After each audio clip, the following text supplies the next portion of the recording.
Thursday, Iran's new not-so-supreme leader releasing his first and only statement, apparently saying that the Strait of Hormuz will stay closed to pressure the enemy and that all U.S. military bases in the I Middle don't East know. will This be map's shut a new one to me. immediately.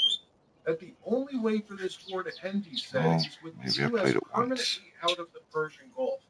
Well, fast forward to today, 3 days later, Iran's foreign minister saying we welcome any regional initiative that leads to a fair end to the war. The fuck? And a few hours later, saying Free for all. would like to see an end Eliminate to the war, all but we need threats. assurances that Trump won't start dropping bombs again. Clearly shifting their rhetoric, beginning to match their launch capacity. Take the UAE, Iran's number one target for missile and drone attacks. Iran's hit the UAE even more than they've hit Israel. Take a look at this. Iranian attacks falling to an all-time low against UAE over the last 24 hours, down to only 10 total launches. That's missile and drones combined. 10.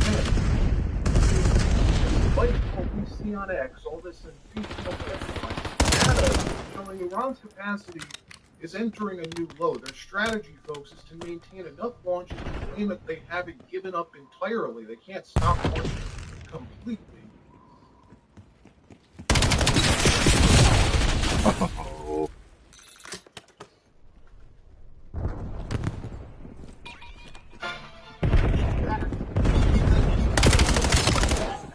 Domino's best deal ever. Choose a size, trust, and any Enemy UAV detected. Fuck off.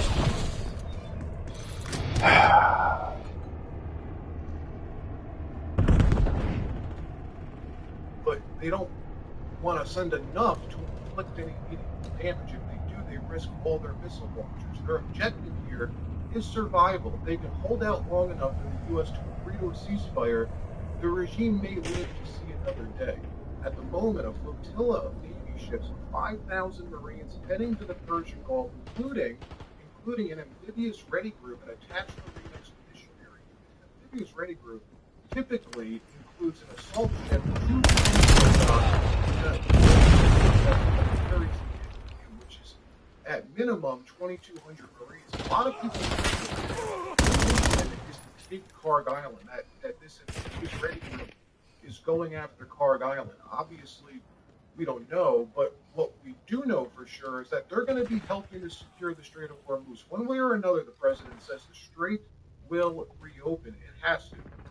And from the Iranian point of view, this means time is running out. This means checkmate. The clock's running out for the regime. Once they lose the strait, the war's effectively over, which is why we've been hearing Democrats, legacy media, the usual suspects, the people screaming the loudest how the U.S. is losing the war. They're now pushing the White House to begin ceasefire talks. Seek a ceasefire while you still can. Undo the damage you caused. You still have an off-ramp. That's the kind of language that they're using. Hostiles released to skewer. The only way Trump will survive is if Trump agrees to a ceasefire. Fortunately, isn't taking the bait, not yet at least, rejecting all efforts to launch a ceasefire. Writing this, the fake news media needs to report how well the U.S. military has done against Iran. Totally defeated Iran. Not a deal that I will accept. Thank you for your attention to this matter, President. Also, Iran is ready to negotiate a ceasefire, but he's not ready to make a deal because the terms aren't good enough yet. Good Sunday morning. With the war in Iran entering its third week, President Trump told me in a phone interview Saturday that Iran has been defeated militarily. He also said Tehran is ready to make a deal, but the terms aren't clear. You fuck. Declining to say what those terms are. The president added that he is sure the Supreme leader is dead, but not yet. All eyes one of the world's most vital shipping lanes for oil. Iran has all but shut it down, pushing oil prices over $100 a barrel. Look, Iran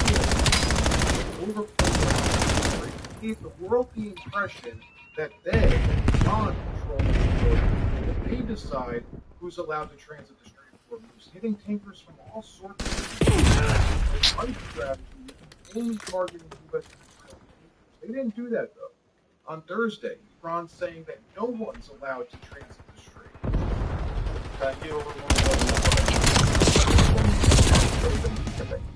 Not a single American Navy vessel is allowed to enter the Persian Gulf. Presence of America in the Persian Gulf has been the main cause of insecurity over the past 50 years.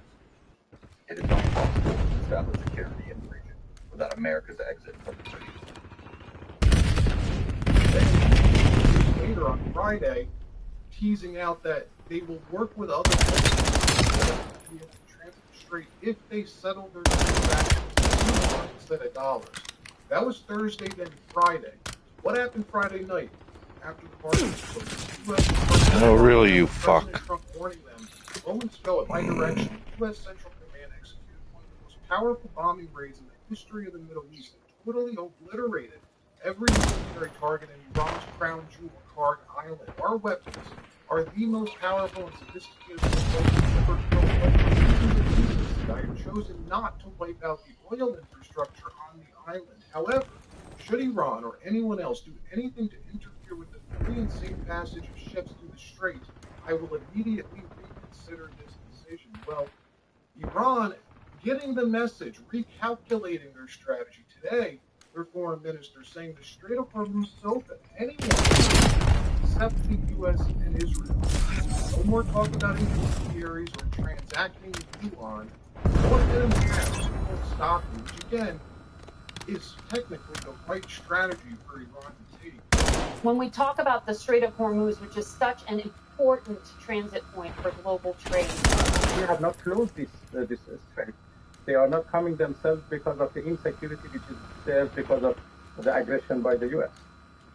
Meanwhile, overnight, an Iranian missile was able to get through Israeli air defenses, falling in Ramla, the greater Tel Aviv area.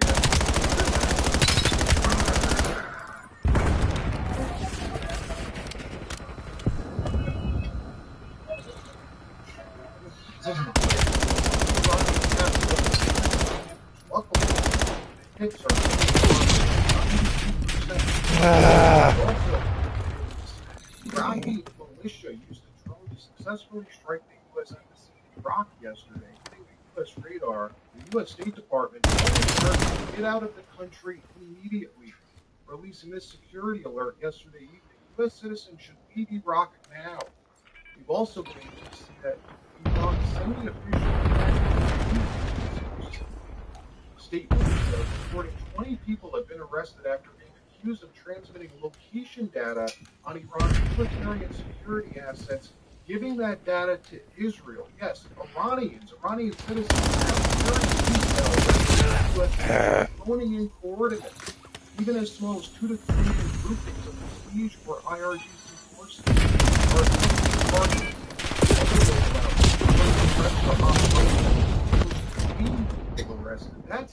That's what you call an operational insecurity, when your own people, your own citizens, are openly attacking the country.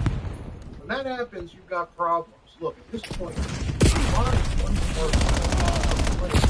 Once the U.S. reopens it and secures it, Fuck off.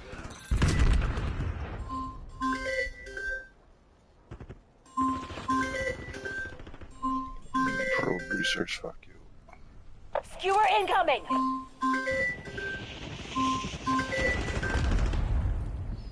over. It's likely the president laid out initially, likely Karg Island. At which point, if that is what happened, Iran has no right. Come on. Surrender. Is this easy to do?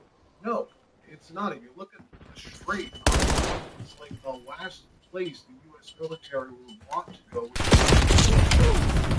High peaks lining the Iranian coastline. Look at this. It's a very difficult target to secure. Get serious, Black Ops. MTC is scraping bottom. Hostiles released to Skewer. Fuck. Navarro, Trump's trade advisor, explaining the like insurance markets. The greater the perceived risk, the greater the premium. The White House calculating probably the formal Supreme Court officials having a rise of $15 per barrel to the price of crude. Apply that to cumulative drain from an adversarial Iran approaches $10 trillion. Trump's conclusion, once the Iran threat is removed, the geopolitical risk collapses. The price of oil, the price of crude can collapse. We'll see what happens. All right, like, subscribe, we'll see you real soon.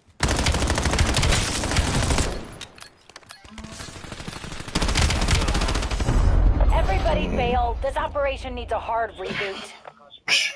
Well, I tried to get on my account. And sell my Bitcoin.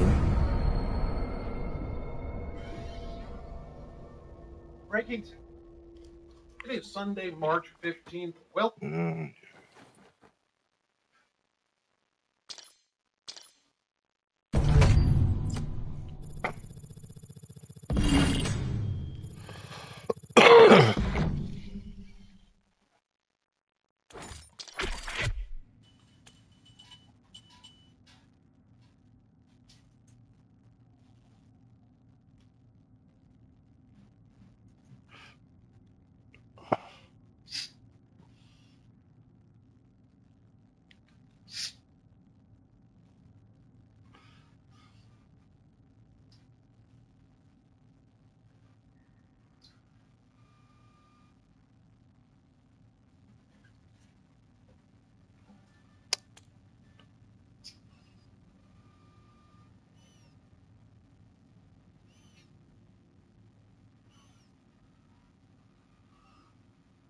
Welcome in, everyone. I hope you guys are doing great wherever you're watching from today. I'm filming this on March 15th, and we have major news. North Korea has launched incredibly terrifying weapons, and the latest display that the North Korean regime of Kim Jong-un has every intention of expanding its nuke arsenal and its nuke capabilities.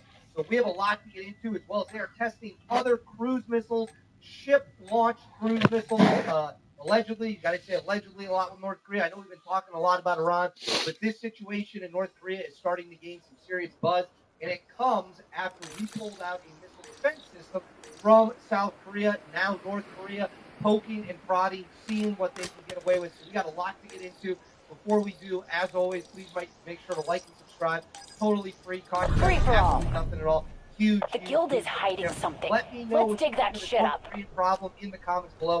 How can we win North Korea? What will happen with North Korea? Will North Korea attempt to make a move on South Korea? Let me know in the comments below. Hit the notification bell. All notifications turned on as well. That's where you can find me on social media. My DMs are wide open. Reach out with whatever you got. Now, let's get into it. I want to start by saying we are in a critically dangerous time in the world. We are watching, at this very moment, China conduct massive war exercises in Taiwan. The United States and Israel are fighting a war in the Middle East against Iran. So we have China possibly seeing an opening in the chaos and carnage and saying, okay, we might be able to go now. I'm not saying that's going to happen, but certainly some within the Chinese regime are looking at the situation. At the same time, if that happens, North Korea might use a window opening for the we know that North Korea is a very, very unpredictable and unstable country. You are incoming. We know that they are rapidly building many long-range missiles. We'll get into what kind specifically they have here shortly to strike the United States of America. That leads me to this.